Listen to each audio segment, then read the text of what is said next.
Here is one of a series of talks by spiritual leader Lola McDowell Lee, spanning 2 decades from the early 70s through the 90s. Lola was a Zen Roshi, whose Rinzai lineage included Dr. Henry Platov and renowned Zen master Shigetsu Sasaki. Lola was a religious scholar as well as an ordained Christian minister.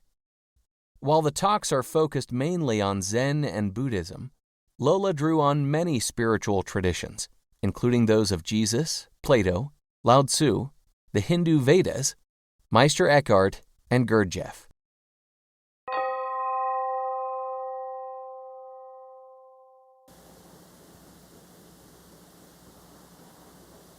Well, we're continuing from last week, and we are on chapter 15 of the Tao Te Ching of Lao Tzu. The skillful masters of the Tao in olden times, with a subtle and exquisite penetration, comprehended its mysteries, which were so deep that they eluded man's knowledge.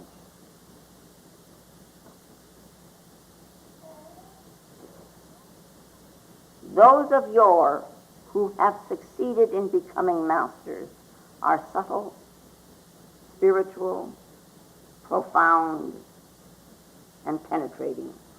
On account of their profundity, they cannot be understood. Because they cannot be understood, therefore I endeavor to make them intelligible. How cautious they are, like a man in winter crossing a river. How reluctant, like men fearing in the four quarters their neighbors. How reserved, they behave like guests. How elusive, they resemble ice when melting. How simple, they resemble rough wood. How empty, they resemble the valley. How obscure, they resemble muddy water. How by quieting can gradually render muddy waters clear. Who by stirring can gradually quicken the still.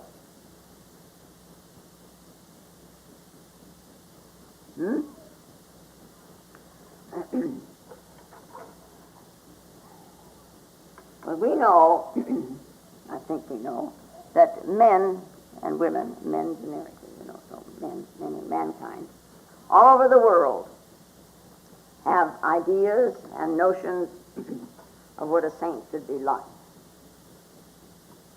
And this is what some of this we talked about last week. Last week was storytelling time. Now you must remember the stories.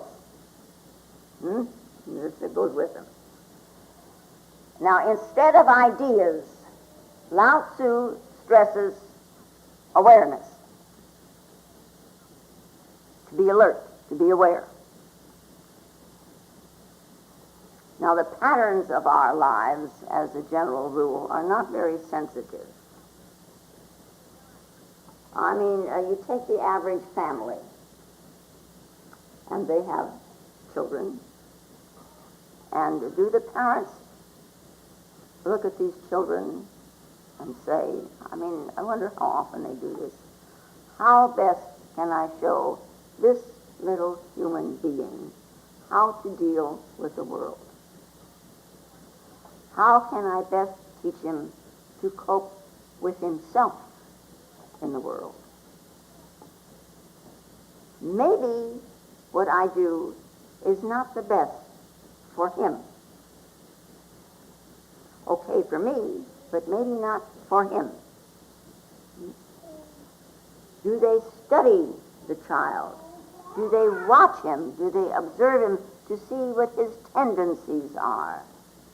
Maybe there's some changes should be made in the way this family lives. And now, I don't know of too many households that think this way.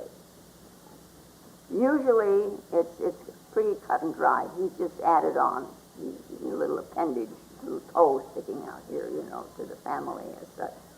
And if he's born into a non-vegetarian family, he eats meat. And he's born into a vegetarian family, he doesn't eat meat. And this vegetarian, if you set meat in front of him, it makes him sick, literally. And he thinks he is very spiritual because of this. Meat is, which is, is a notion. Because, if God is all in all, or if all is the Buddha nature, then meat must be of God also. Yeah. But, of course, if meat disagrees with you and you can't eat it, that's one thing. But the child should be allowed to choose. I know of a family where the child was born into a family of meat eaters and he didn't want to eat. He refused until I was about 7 years old, going on 8 or something like that, and Santa Claus came one night and stood in the doorway, and hollered at these 2 little boys that were sitting there on the floor, at Christmas time, and asked them if they'd been good. Ho, ho, ho, you've been good little boys. And, oh yeah. Well, you haven't been eating meat. I'll eat Farmer John's from now on. I'll eat Farmer John's from now on. Little kids,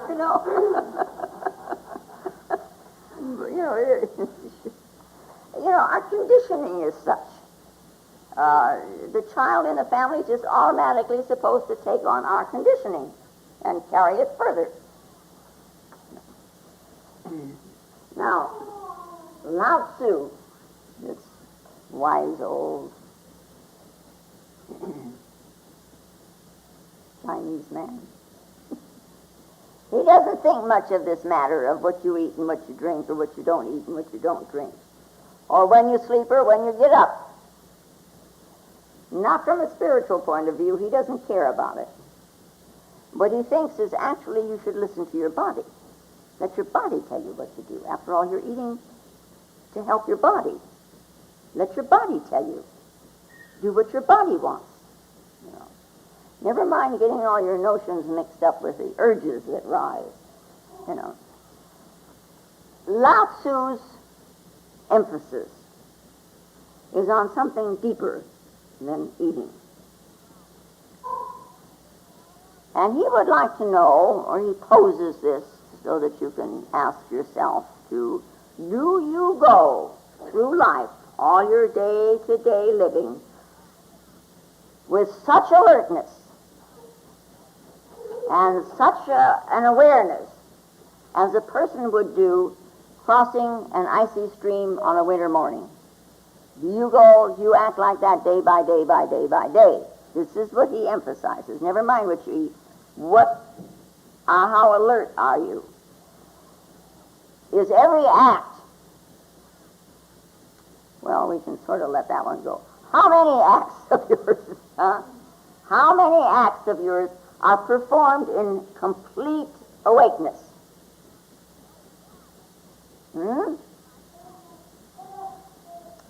By now,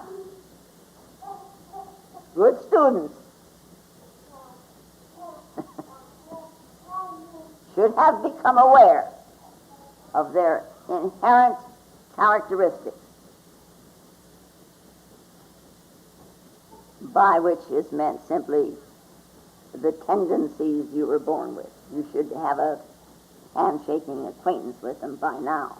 You've been around long enough.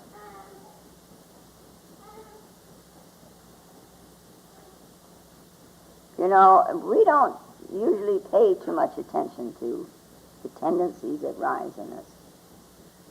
And, so we don't face some of our problems because of this. Your tendencies are yours to cope with. It is what this world has given you, or rather I should say it is what the process has given you. We are in this process, Your tendencies are these little things which you must work out. Very often they're opposed to what you think. So one should become aware of one's tendencies, one's inherent characteristics on which we build so much, instead of trying to run from them, or in trying to shun them, or in trying to repress them, because they maybe don't fit an idea we have about this image of ourselves. What one should do is sort of hang them on a line and deal. Just deal with them. Yeah. One should become so aware of oneself that you can see these tendencies as they rise. Then you may go through a transformation.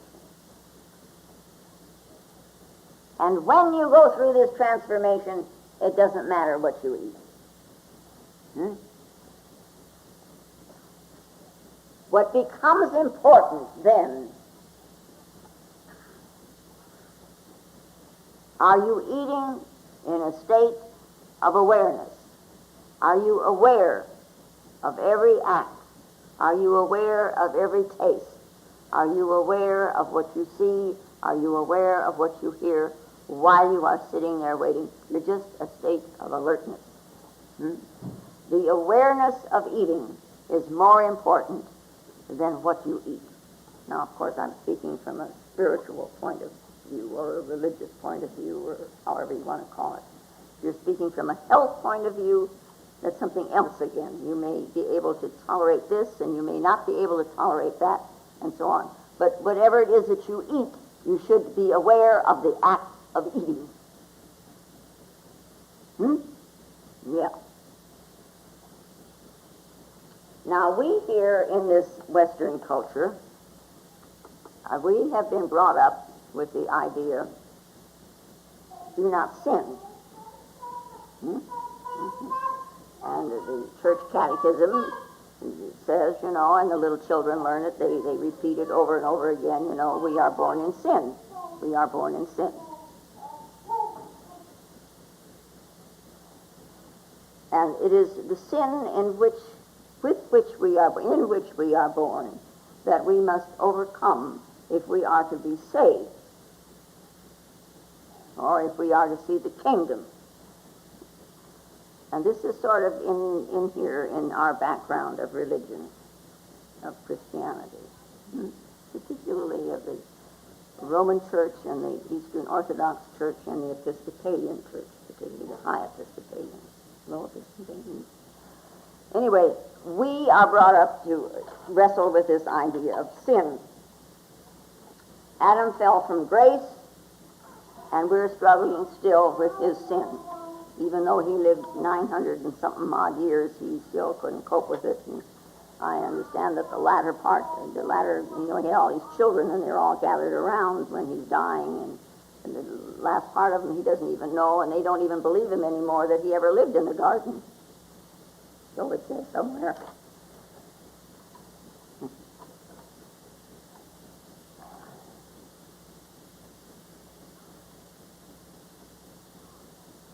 Now, if we could have been taught, I think, that Adam and Eve ate of the fruit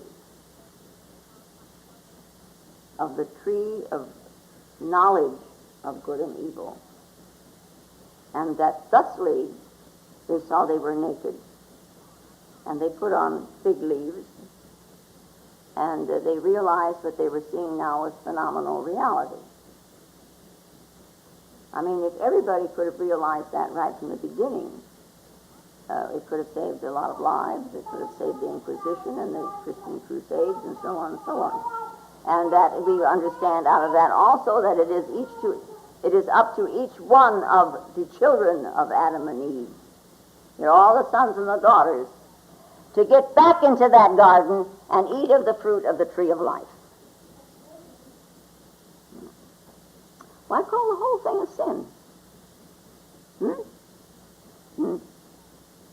So anyway, but we've got it, and Christianity as a whole is struggling with this situation, this notion that we are sinners and that we must be saved. And what happens, in some of the cases is that people, they leap as if they were leaping into heaven. And they say then that the Christ will save us, will save me. How about if they didn't jump anywhere, but they stayed right where they were, looking at what I am, and what I am, and looking and looking and looking, until maybe the Christ did awaken within. And when he does wake up, then the whole situation has changed. The entire situation has changed. It's transformed. And this thing is not just an emotion in the psyche. It's not an emotional thing. It is an event. It is something that actually happens. And the Old Testament was written in the Aramaic, and most of the New Testament was written in Greek. And they call it Testament.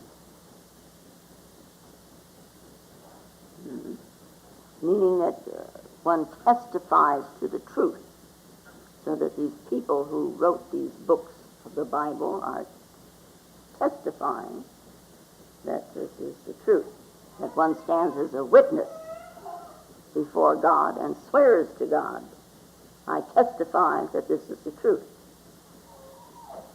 And it is very interesting, and in some esoteric circles they talk about it, that the word testify and the word testicle come from the same root. That a man swears by his manhood. Women didn't count in those days. They were lucky that they could sit on the second floor with things over their heads, so that nobody knew they were there. One swears witness to God with one's very creative force.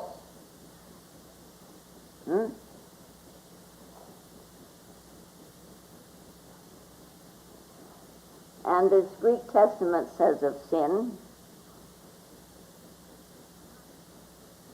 it doesn't use the word, it says miss the mark.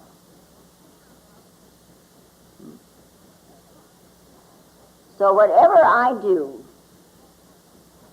in this awareness of doing is an act of virtue. Non-awareness is missing the mark. When Lao Tzu describes a holy man, he uses the word holy man rather than saint. His first descriptive word is alertness. A holy man is alert. A holy man is awake. A holy man no longer imbibes only in the fruit of the tree of the knowledge of good and evil. He knows something about the garden. What about this garden? Let's not ignore the garden. And there in this garden are two trees. One is the tree of the good and evil, the knowledge thereof, and the other one is the knowing of light. And they are in the garden.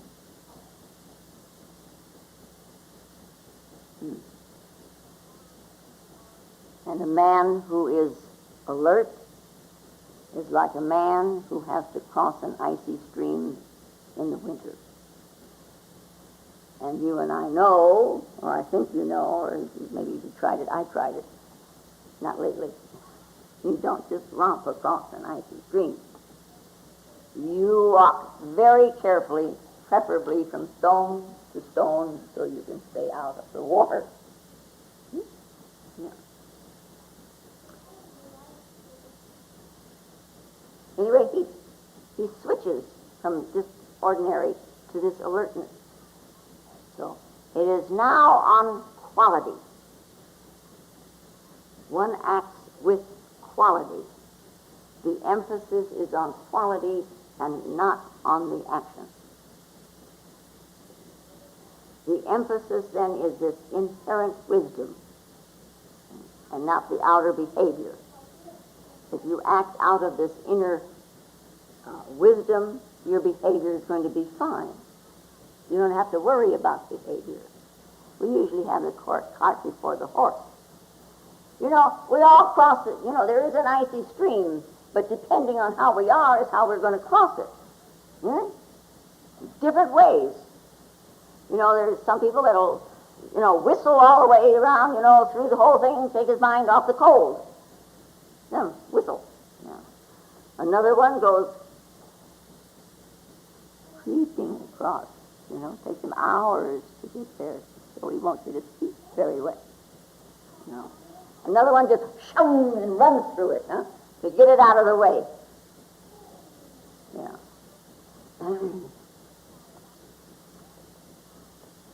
Now, regardless of how you cross this river, what is incumbent upon us, each of us, the act of crossing is secondary. It is the quality of alertness that is incumbent upon us. And you can equate this icy stream with your life. How do you live your life?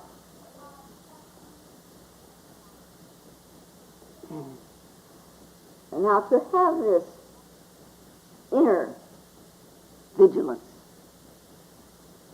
and you know that it's always there. It's just that you ignore it. You cover it over with something else. It is always there. Yeah. It is an inner quality. Huh? We call it an inner happening or an inner perception or whatever. By the actions, of course, that all pertains to the personality and what goes on out there. It pertains to the conditioning that we have had, and it also has to do with the tendencies that we are born with. So all of this we should be very aware of.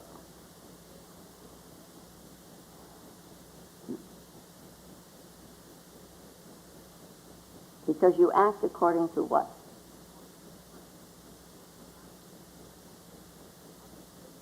How do you act? Why do you act how you act? You know, two holy men, two holy people, let us say, are walking down the street, and they do not act alike at all. They can't. It's an impossibility. Each of them acts according to his or her personality, which is the tendencies, the characteristics, the conditioning, etc.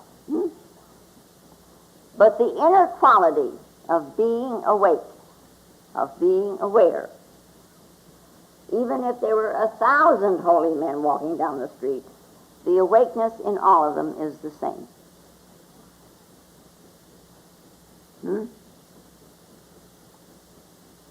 Two idiots can behave the same. Their inner wakefulness is not the same. Yeah. So, I mean, we could also say, now, the movements of a battalion of soldiers, and they're all marching uniform, you know, which I really love to see. I mean, it's, you know, like from West Point or from the Naval Academy or something, and they march, you know, a little different than they march in Europe. I watched the soldiers from Russia yesterday marching. They march the same way as they do in Germany, you know. But we walk differently. We march. And they're all coming down the run, and whoop, you know, somebody yells something, and they all turn to the right, all one time, you know. And, you know, it's really something. And all these men, you know, marching like they're one man. And then they're ordered to turn left, and they all turn left. A soldier's actions in this marching thing has got to be uniform with all the rest of the troop, so much so that he loses all individuality in that instance. It is a group action. And if that entire group, that whole battalion were awake, it would be one man. Incredible, huh? the inner. One man moving left, one man moving right. Huh?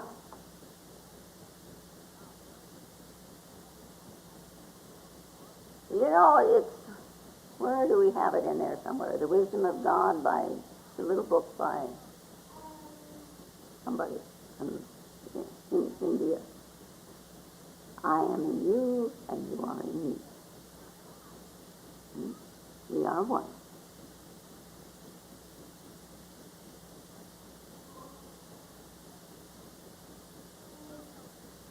Now, to be aware of that, you could be aware of being in me. You could be aware of my every sensation. You could know how my skin felt when the breeze caressed it. How the thinking process would affect my body. Very interesting phenomenon, that. Everybody the same. Me and you and you and me.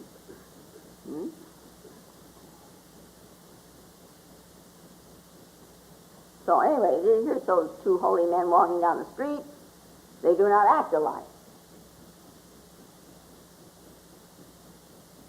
There's a story about that, two men on Mount Athos. One is fat and one is skinny, and they act accordingly. You won't see. But in these two holy men, one fat and one thin, and they're acting accordingly, you know, the inner alertness is the same if they are awake. Because after all, awake is awake, Awake is awake. Then, of course, you should be asking yourself, well, what is it in me that wakens? What is awake? What wakes up?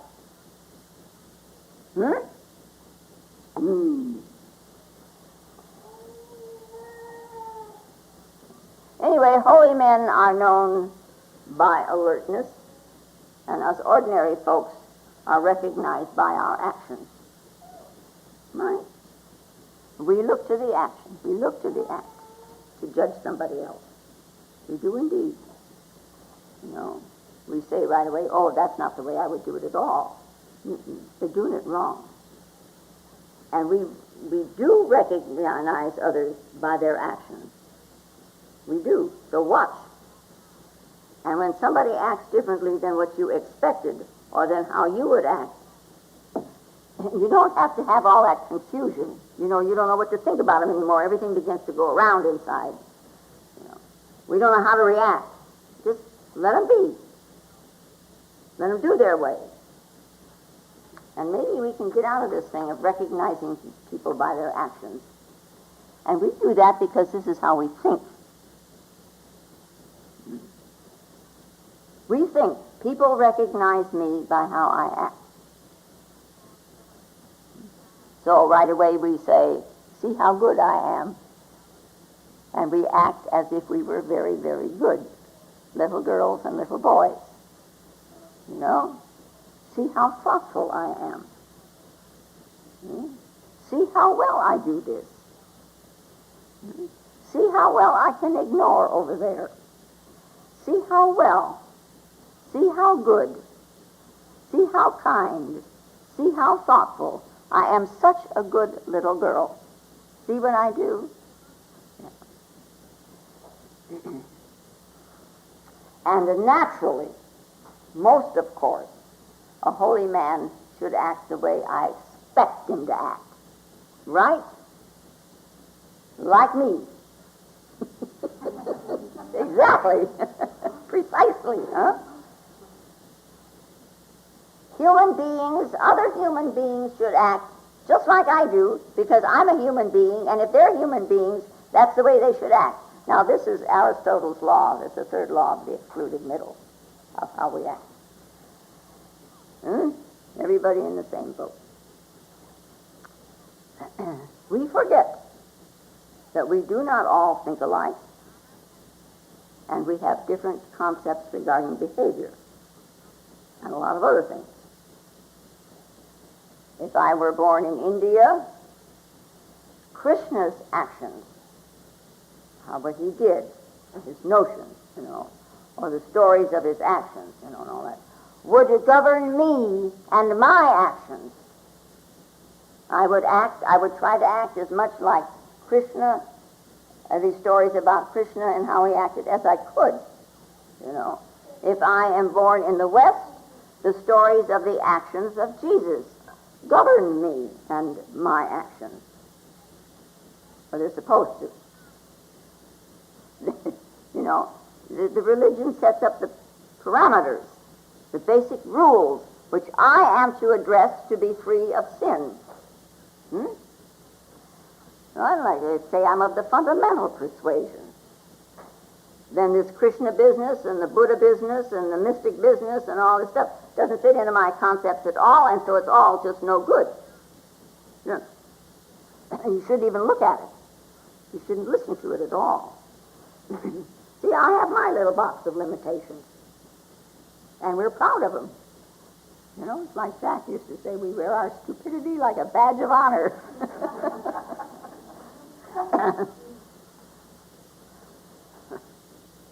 And our limitations, they sort of go along like this. There is a sect of Jains over in India, and they do not wear clothes. They have renounced them. Some people renounce sex, and some people renounce milk, and some people renounce meat, and some people renounce the world, but they renounce their clothes. Mahavira was a holy man and was their founder, and he didn't wear clothes. So the adherents to his presentation do not wear clothes either. Actually, in the Jain sect, there are two groups. One wears clothes and the other one doesn't, and they do not wear clothes. They're following their leader. The leader's actions govern theirs, governs their thinking, and thereby it governs their actions, right? And of course, in this world, if you look at it like that, it's very logical. And then they say, well, now you look at the Buddha. He wears clothes. He's not quite as holy as Mahavira, right? He has not yet renounced clothes.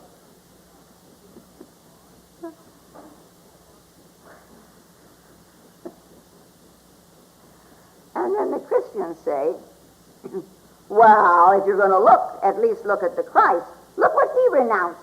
He sacrificed himself for the sake of the world. What did Mahavira sacrifice? Clothes? What's that? And Buddha didn't sacrifice anything. Well, yes, he did. He sacrificed his palace and his life as a king. Well, but what's that? Mahavira is a very selfish man. He meditated for himself. He sought liberation for himself. And so did the Buddha. He left everything so he could become enlightened. But the Christ was different. He gave up his life for mankind. He suffered himself to be hung on a cross. And Mahavira and the Buddha served nobody but themselves, and the Christ served everybody. See? And the other two are just in a very deep selfishness. And he who is not rid of his selfishness, how can he get rid of his ego? Then the Jains would come back and say, the cross was his karma. Yeah, that was the result of some past action. That's why. Look at Mahavira. Even when he picked a rose, the thorn did not dare to prick him. It just laid down. And he could walk through the grass, with all the weeds and the stickers and everything else. Not one of them touched him. No. See, we're a very funny bunch, we people. Huh? We have all types of behavior, all types of conduct, and we have all kinds of thinking into which we have been molded. And we have then furthered on our own. And all of us, knowingly or unknowingly, pattern our lives around some holy man, around some holy person. We do.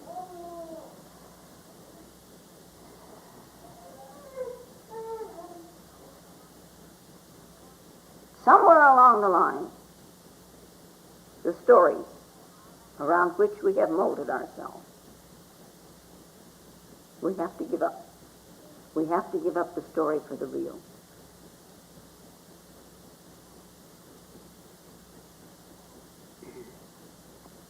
You know, I say it to you so often, you must be able to ignore your concepts in order to be free. Difficult. Very difficult. We are so identified with our thinking, and we're so entrapped by it. And it's, you know, talk about sticky fingers.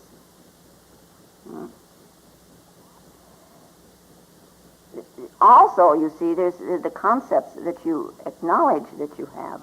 What about the ones that you do not know you have? They're there too. And sometimes when I point one out to you, golly gee, the reaction. Out the door and slam it.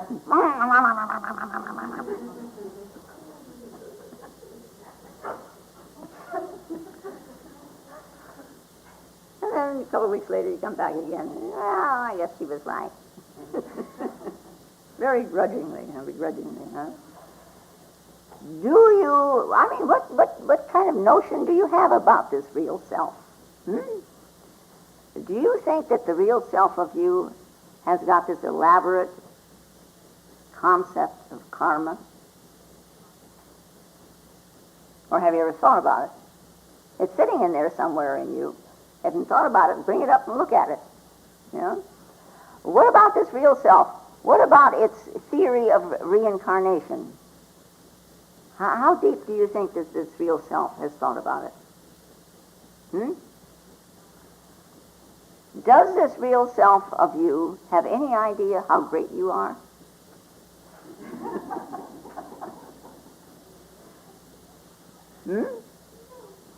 Does it have any idea of how hard you are working to recognize this self? Huh?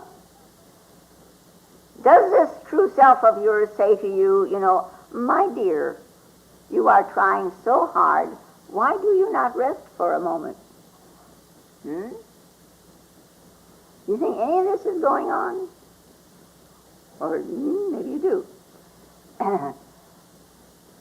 The real self has no concepts, period. And the trouble we have, you see, is because we're trying to bring along all this baggage, all of our good thoughts. Of course, we want to leave the bad ones behind. But all our good thoughts we want to take with us. And so the self and you cannot meet because it doesn't think. And here you want it to think all the things that you think are so nice. You're trying to load it up with your baggage. It isn't going to work. One must, at times, especially when one is sitting, ignore the thinking. Just ignore the thinking. You will be in an exquisitely beautiful world. You will penetrate into it if you will just drop your luggage. You'll pick it up again, don't worry. You won't like it when you pick it up, but you know, it's okay. You know. Now, this inner alertness is a very valuable asset. And understand this well.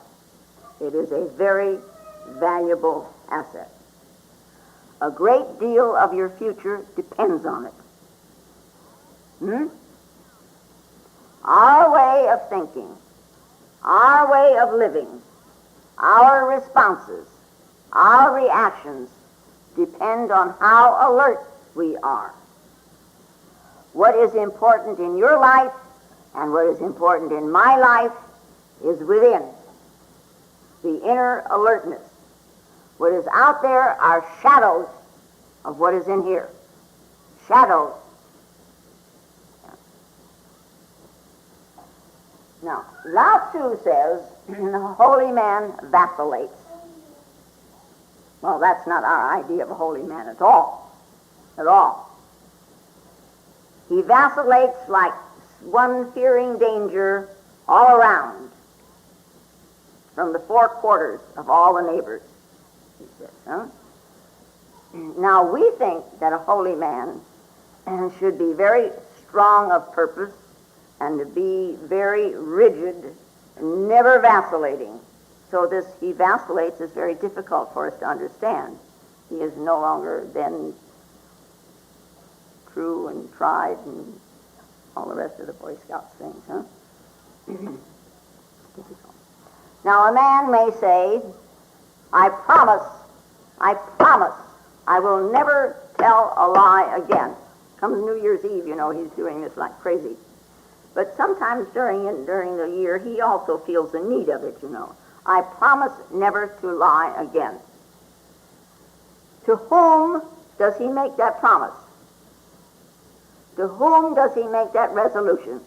And it's made with such stringent rigidity, because this is how you must make a resolution. And so you think if a man is very holy, he also is this stringent rigidity. Huh? Now this man who lies, he knows that the liar inside of himself is stronger than he is. Otherwise he wouldn't lie. Huh? If he's not stern and rigid, he will lie. Quite naturally. Huh? So he vows strongly. And of course he lies again. I mean, that is his nature. Better he look to see where this thing comes from and correct it there than you know, holding this defense up against it. See? Because every time he takes a vow, promises, makes this resolution, he's not going to lie, and he breaks that, then he's guilty. And the guilt grows, and the guilt grows.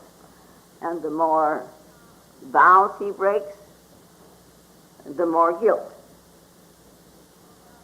Against whom has he brought up all these defenses? Now, if he could vacillate, if he could move easily from this side to this side, and this side to this side, you know, he would have no need for vows. If this liar came up, he'd just step aside and let the liar go right past. Let it go by. You know, this vacillation, you know, it's a thing that I used to wonder about. I walked down the street with Dr. Plothoff. And I'd wonder, what's he afraid of? Why, he's looking for danger everywhere. You know, hardly cross the street. You know, and he'd hang on to me crossing the street.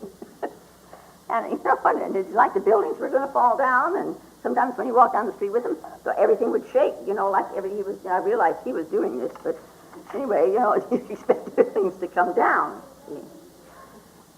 So, what's he afraid of?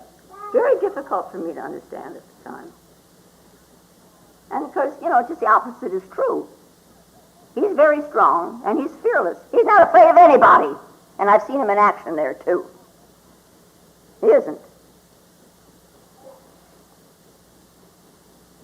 They vacillate. Interesting, huh? Not at all our notions. Not at all. So you get rid of the notions. You know. We make vows. You know, that with whoever is wherever. Whoever you make your vows to. You know, to whomever you are testifying, huh? Against that which is hidden in us, in a way. Yeah? So we say, I vow I will never ever be angry again. I'm never going to get angry again. Well, what does this tell me? Somewhere in here, there's some anger that I don't know about, because it comes up too easily. And then, so it's hiding. So I better jolly well, you know, get on the stick here and then look and see what's going on in here.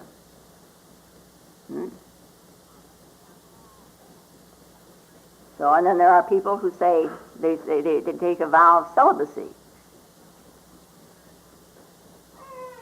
Why?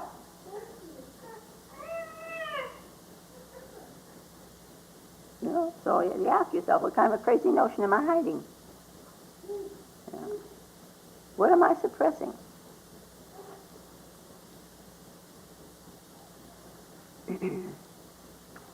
say that a holy man is against violence.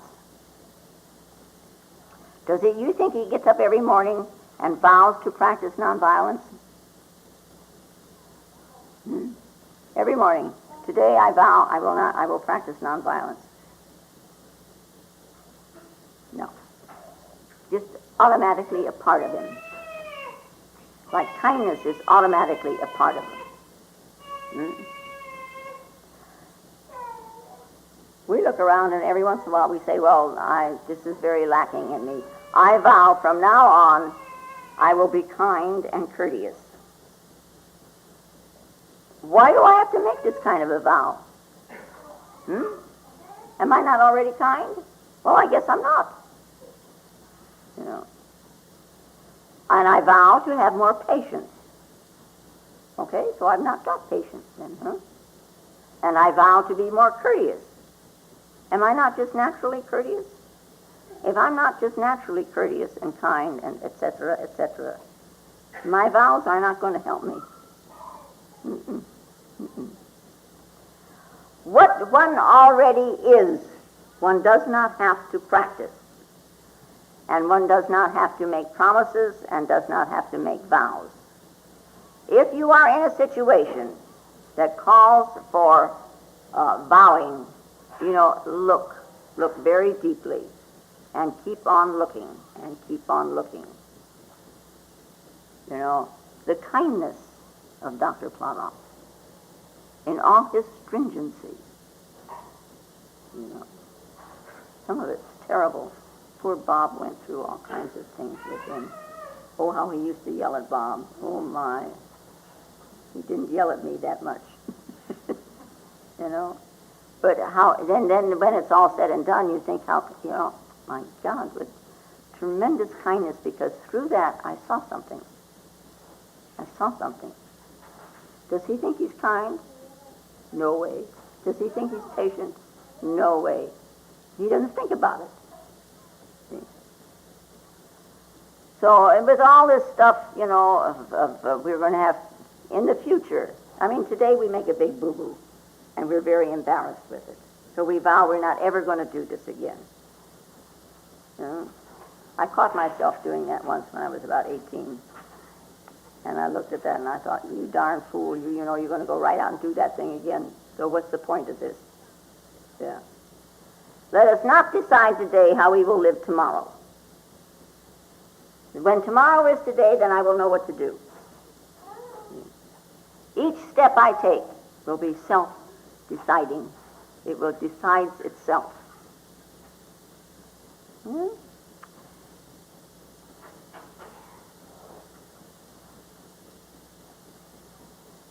People by the millions in this world belong to what we call fundamental religions, which is simply that the Bible is to be taken literally.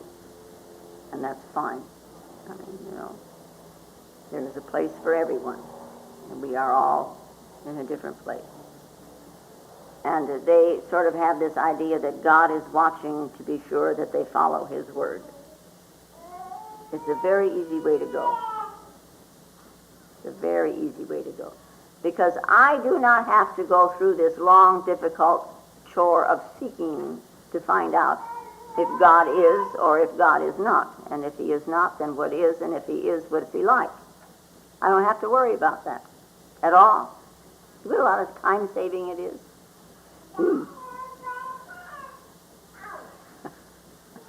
If I have no need to seek, I have no need to be alert.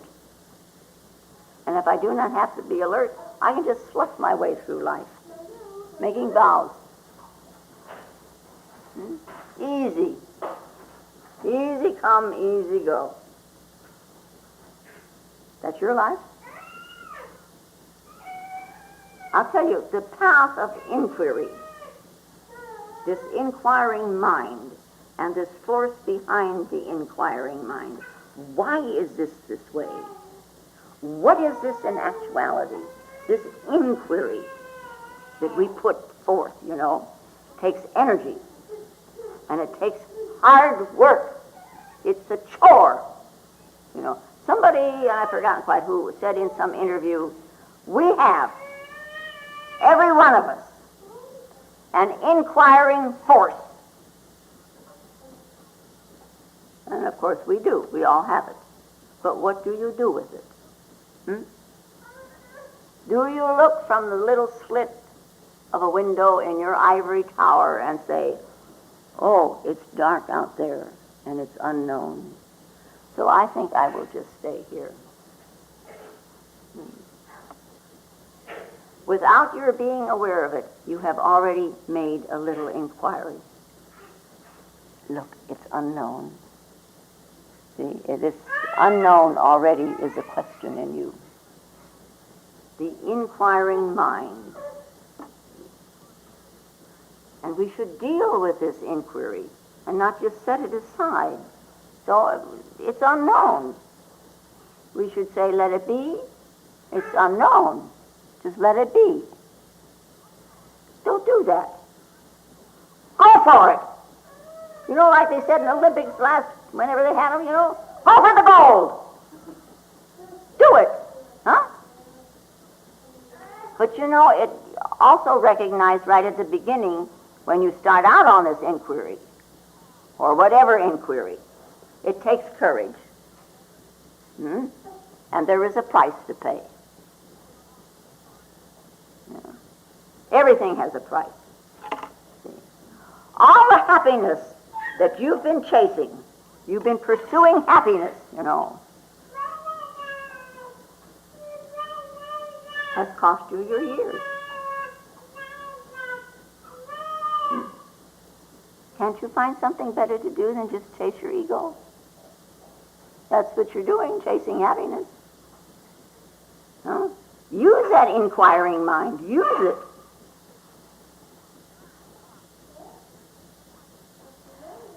We're really very protected. Animals, they roam through the fields and all that wilderness. They don't think this, but we think it for them. They never know if they're going to live out the day. They forage for food and shelter every day, every day. You don't have to do that. We have houses. We're protected. We know whereabouts we're at. Yeah, we think. See? And the extra money that we have, we keep it in the bank so it's more secure. And we worry about security. Security has become a big thing with us. I don't feel secure with you. I feel rejected with you, and I feel secure with you so you can be my friend. This security thing is, all out of proportion almost. It's a very different thing than with the animal. A wild animal is always on the brink of death. Always. And so it is very alert. And it listens. See? We are not alert, and we don't listen. No. We live in the same house for weeks and months and years. Who needs to listen to what's going on? The Tibetans, they send their would-be lamas to the cemetery. And here they find this newly dug grave in this cemetery, and they have to lie in this grave for 3 days. And there's wild animals roaming around, the dogs that eat the dead, down to the bones, and hyenas and stuff like that. They're running around. And they're looking for food. The Jesuits practice the coffin exercise. They lie in a coffin for 3 days as if they were dead, which of course has come to us through the ancient Greek mysteries, which came to the Greeks through the Egyptian mysteries.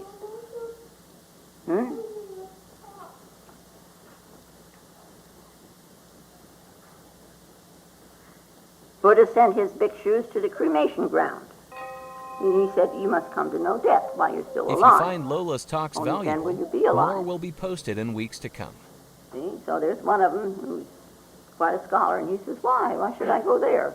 You're here. Why should I go there? I will sit and meditate here with you. Buddha sent him away. He says, if you stay near me, you will not know death. What's there to be afraid of if you're always under the shadow of the Buddha? Of course, we should remember that. because we are always under the shadow of the Buddha nature when you use that approach. Yeah. And he says, go and see death standing by your side, and the day that you do that, you will find me also, the real Buddha. So Lao Tzu, the holy man, has his life, and it is as a profound performance. He is a guest in this world. And of course, this has to do with identification. Not being identified with the contents of the psyche, that there's this gap in between, this attachment is no longer there. He places himself where he needs to be at the moment to act how he needs to act. And then he withdraws again when the need is over. Can you do that? Mm-hmm. And they are unpretentious. They are like wood that has not yet been carved. A holy man makes no claim for himself. He is not yet formed into a chair or a table or an idol. An uncarved piece of wood can become anything. So he places himself and becomes that. He withdraws and places himself. Unproclaimed, vacant like a valley. They do not make themselves prominent. A valley is deep, it is hidden, and we look at it down there and say, oh, how dull. It is dull like muddy water, says Lao Tzu. Vacant like a valley and dull as muddy water. No claim for saintliness. No broadcasting, I have had such and such an experience. No. Bulwer Lytton wrote a book called Zanoni, and it is the story of a young master and an old master, one who had been a master a long, long time and who had conquered many things. And the young master is just enlightened and all the difficulties that he gets into because he thinks now he knows, so he rushes into this and he rushes into that and he rushes in, and the old master is forever getting him out again, and training him so he can grow up a little. So we say that's young.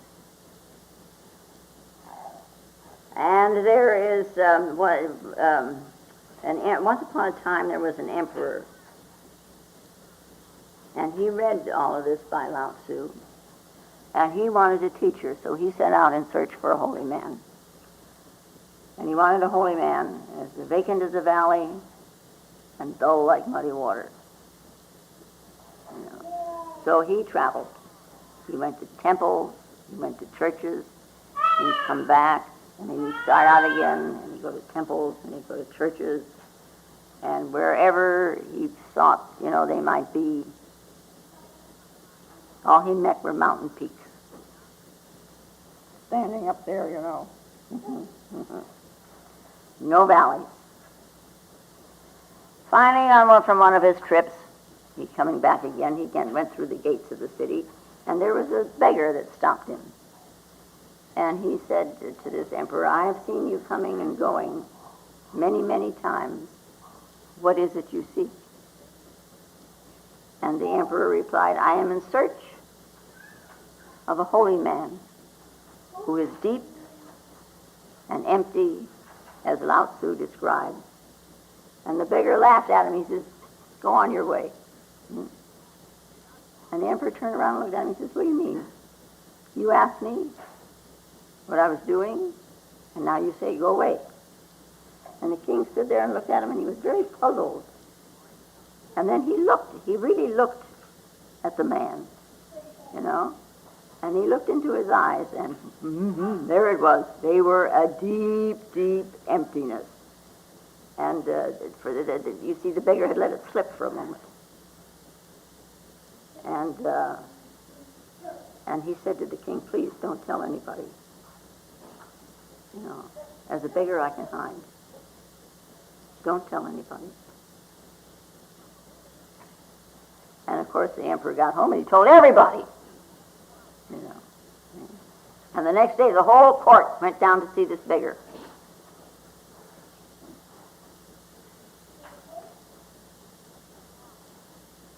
And he was gone. Of course.